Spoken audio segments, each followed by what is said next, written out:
Hello guys! Magandang araw sa ating lahat. Ayan, naghihiwa ko ng gugulayin, sitaw, patula at ampalaya. Ayan, niready ko na guys at gigisahin ko na yan mamaya. Ayan yung tira pa guys. Palaya at yung patula.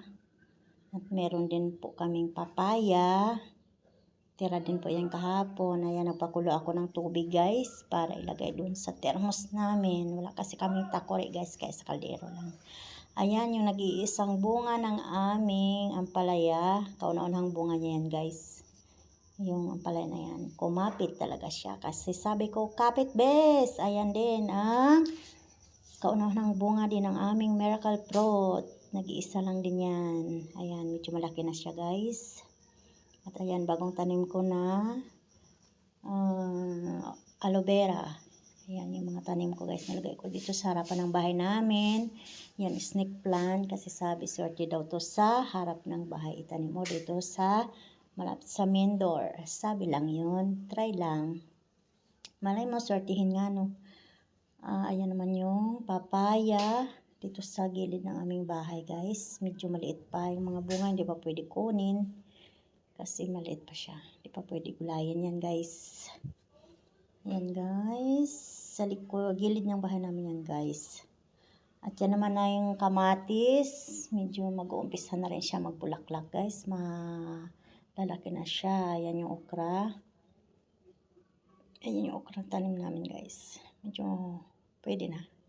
Sabi nga nila, pag may tinanim ka, may aanihin. Ayan yung sinibak na kahoy. Kahapon ng aking asawa guys. Diyan lang namin nilagay kasi walang mapestuhan at pakulimlim ngayon. Hindi siya matutuyo o may bibilad sa init. Kaya dyan lang muna namin siya pinatong. Ayan guys. Medyo maraming kahoy.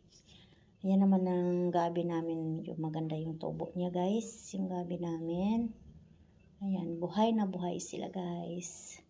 Yan naman na yung niyog. Nahulog yan ng bagyo guys. Kaso medyo di maganda. Sira yata yan. Ito namang manok namin guys. Tuwing nakikita ito silang dalawa. Talagang sila magkaaway. Lagi ito silang nag-aaway. Pag nakikita itong dalawang manok na ito guys. Hindi sila best friend. Sila ay best enemy dalawa. At ito namang pato namin guys, ganun din sila. Hindi rin sila magkasundo. Talagang kahit nakakulong na yung isa, talagang lalapitan niya yan guys at aawayin niya yan. Hindi talaga sila best friend din. Ayan, yan, tutukain niya talaga yan.